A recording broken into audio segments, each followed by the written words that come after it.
most of you, this is a device to buy, sell, play games, watch videos. I think it might be a lifeline.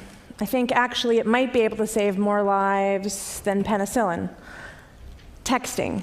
I know I say texting, and a lot of you think sexting. A lot of you think about the lewd photos that you see, hopefully not your kid sending to somebody else, or trying to translate the abbreviations LOL, LMAO, HMU. I can help you with those later. But the parents in the room know that texting is actually the best way to communicate with your kids. Might be the only way to communicate with your kids. The average teenager sends 3,339 text messages a month. Unless she's a girl, and then it's closer to 4,000.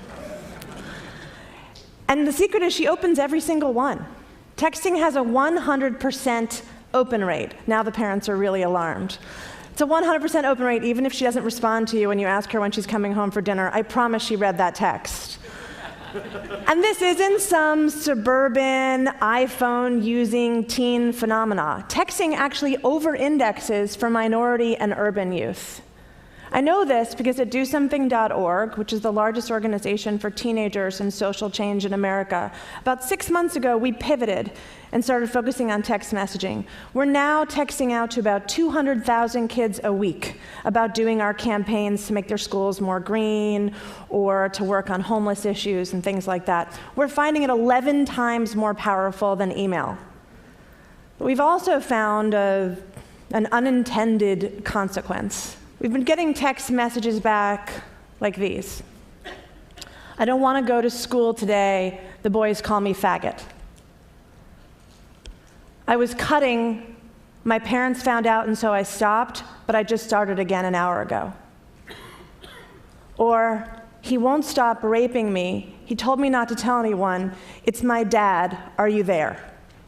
That last one's an actual text message that we received. And yeah, we're there. I will not forget the day we got that text message. And so it was that day that we decided we needed to build a crisis text hotline. Because this isn't what we do. We do social change. Kids are just sending us these text messages because texting is so familiar and comfortable to them, and there's nowhere else to turn, that they're sending them to us. So think about it, a text hotline, it's pretty powerful. It's fast, it's pretty private, no one hears you in a stall, you're just texting quietly, it's real time. We could help millions of teens with counseling and referrals. That's great. But the thing that really makes this awesome is the data. Because I'm not really comfortable just helping that girl with counseling and referrals. I want to prevent this shit from happening. So think about a comp. There's something in New York City that the police did. It used to be just guesswork, police work, and then they started crime mapping. And so they started following and watching petty thefts, summonses, all kinds of things, charting the future, essentially. And they found things like when you see crystal meth on the street, if you add police presence, you can curb the otherwise inevitable spate of assaults and robberies that would happen. In fact, the year after the NYPD put CompStat in place, the murder rate fell 60%. So think about the data from a crisis text line. There is no census on bullying and dating abuse and eating disorders and cutting and rape. No census. Maybe there's some studies, some longitudinal studies that cost lots of money and took lots of time. Or maybe there's some anecdotal evidence. Imagine having real-time data on every one of those issues. You could inform legislation, you could inform school policy. You could say to a principal, you're having a problem every Thursday at 3 o'clock. What's going on in your school? You could see the immediate impact of legislation or a hateful speech that somebody gives in a school assembly and see what happens as a result.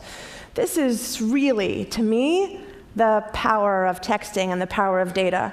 Because while people are talking about data, making it possible for Facebook to mine my friend from the 3rd grade, or Target to know when it's time for me to buy more diapers, or some dude to build a better baseball team, I'm actually really excited about the power of data and the power of texting to help that kid go to school, to help that girl stop cutting in the bathroom, and absolutely to help that girl whose father is raping her.